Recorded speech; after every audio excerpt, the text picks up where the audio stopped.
Magical metals, natural or created, are often a staple of fantastical worlds. But what should you consider when you're creating such magical metals? Should you mine them? Should you make them? Are there any pitfalls that you should be aware of? Do cats make good magical metals? Because my cat wants to be an internet star. But cats aren't what I want to talk about today. Instead, I want to talk to you about metals in fantastical worlds. Welcome to another episode of Just in Time Worlds with your host, Marie Mullaney. This video is sponsored by World Anvil, which is a collection of tools that helps you organize and build your world and store it and display it to others. World Anvil has got a great series of templates that you can use to define various parts of your world, including a material template which has a metal section. What I really like about the World Anvil template here is that it doesn't just ask you questions about the physical properties of the metal.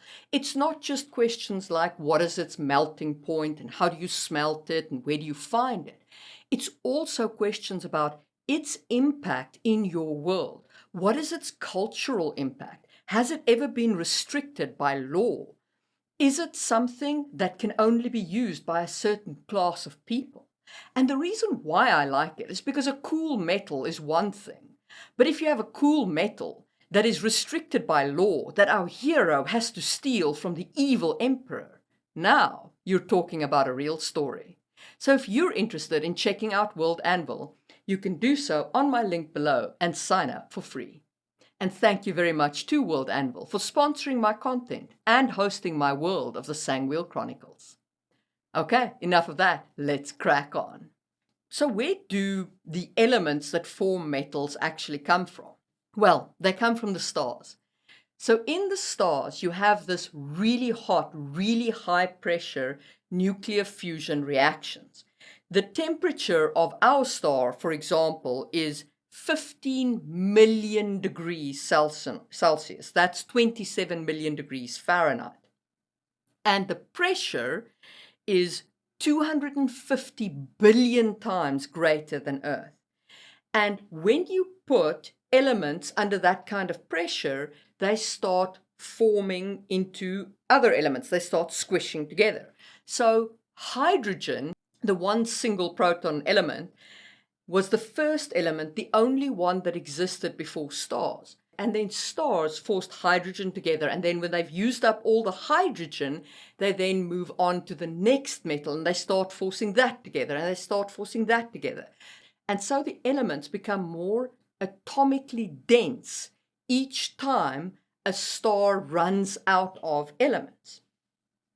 And this is why certain stars can only produce certain elements. Our star can only produce up to iron as a byproduct of its fusion. A supernova can produce kind of your midweight atomical elements. And for really heavy elements with lots of atomical weight, with high atomic numbers like gold and platinum and so on, you need neutron collision stars. So this is stars that have used up a lot of their materials. So the answer of where do metals come from is stars. But let me turn that into magic for you. This ring ties me to my husband. It is forged from a metal that was born in the death of a star which lived millions of years before our planet was formed. Isn't that cool? If you enjoyed that very basic understanding of where those metal elements came from, hit the thumbs up button. And let's talk about what makes metals special that you want to use them for.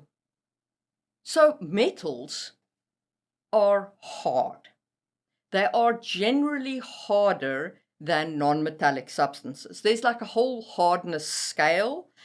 Iron, for example, is harder than bronze, which is why iron weapons are stronger than bronze weapons and so on. And that hardness, of course, means that They can be used for armor, they can be used for weapons, they can be used for tools, and they are useful in all of these aspects. In addition, metals can be bonded with other materials to form alloys.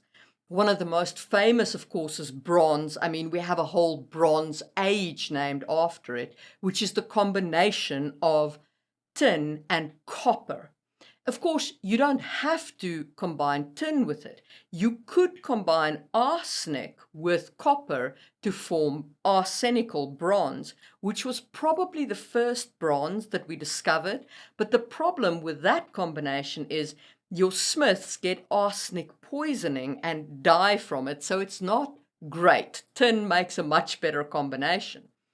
But there's a theory that one of the reasons why Hephaestus, the Greek god of smiths, might have been deformed was because the very early bronze, the arsenical bronze, would have resulted in many bronze smiths being deformed and hence having a deformed god, being deformed from the arsenic poisoning, and thus having a deformed God makes sense in that context. I don't know if that's true, but it is a very interesting theory and a very interesting thought to play around with if your bronze is made from arsenic instead of tin. So metals in general are amazing. They can be smelted, they can be poured into molds that then dry, they can be heated up and then made softer and worked. They can be cold worked. They're just fantastic substances. And I know you want me to get to the magic part. So if you enjoyed talking about metals as a normal thing, hit the thumbs up button, and let's talk about making magical metals. So when you're making a magical metal, you can do this in a few ways. You can, of course, have something like mithral, which is a mined element. So in this case, it can be a normal metal. The death of a star created it. It got captured in the earth, but it is very rare and it is really hard, but at the same time being light. And, whatever its physical attributes are, that's how it comes out of the earth. It's maybe hard to work and so on, but it's a standard metal. It's just fantastical in nature because we don't have such a metal on Earth.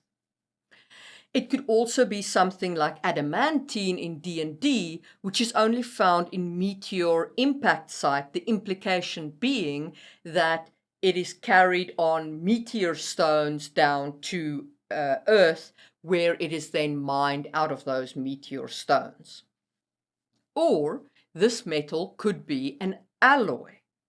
So this could be something like a normal metal like iron combined with a magical alloy, some sort of magical substance that then takes that iron and makes it into some other material like a glass iron or a light iron or some kind of magical substance. Maybe a cold iron, like what is used against fairies with whatever magical properties is involved in that. You could also have it be an alloy of various normal materials, but when you put them together, the whole is greater than the sum of the parts and it somehow forms a magical component. Or you could have it be an alloy of the metal with just the magical process. So it is the metal itself, but with a magical process applied on top of it to make it into a different metal, which starts moving more into the transformation part of having a magical metal. And that to me is the created substance. Now, the difference between having the metal and a magical process, which I would still call more an alloy, is in the created process. I would say that this is more when you take something like sand, you apply a magical process to it, and somehow you get a metal out of it.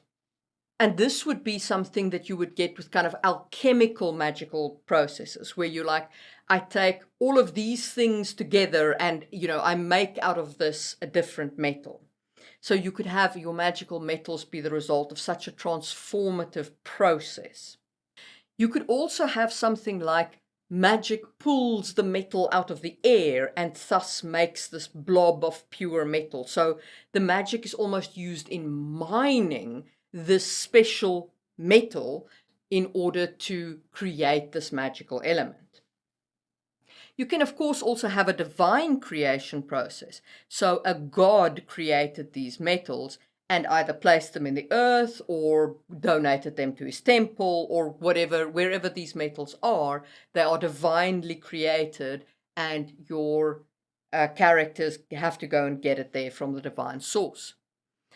Or you could have it be a divine blessing process. So a normal metal is taken to the temple where it is blessed and infused with the power of the god, and it becomes something more, something like imperial gold from the Percy Jackson series. And of course, celestial bronze is like the divinely created metal, also from the Percy Jackson series. And those are my thoughts on metals in a fantasy world, the benefits that they bring, how to describe where they come from, and making actual magical elements and how you should approach it. If you want to help me create more of these videos, hit the join button for membership and you'll get all of these cool perks. If you enjoyed this video, maybe check out my video on channeling magic through items, and I will see you soon for another episode of Just in Time World.